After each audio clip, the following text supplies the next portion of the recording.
বিশ্বনবী পাগলের মতো একবার হাউজে কাউসারে যাবেন, একবার সিরাতে যাবেন, একবার পুলসিরাতের দিকে, একবার হাউজে কাউসারের দিকে পাগলের মতো দৌড়াতে থাকবেন। তার কোন গুনাহগার উম্মত যাতে জাহান্নামে ঢুকে না যায়, সেদিন কেউ সুপারিশ করতে পারবে না বিশ্বনবী ছাড়া।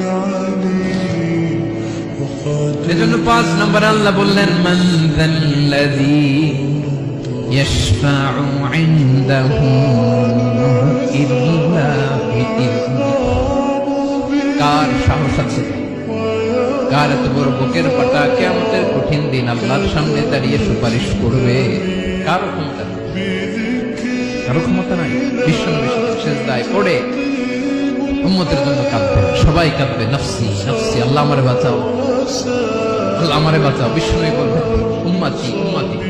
বিশ্বনবী আমার জন্য কাঁদবেন, আপনার জন্য কাঁদবেন, আমাদের জন্য সেদিন কেঁদে কেঁদে জাহান্নামের দরজায় দাঁড়িয়ে আমাদেরকে টেনে টেনে জান্নাতে ঢুকাবেন।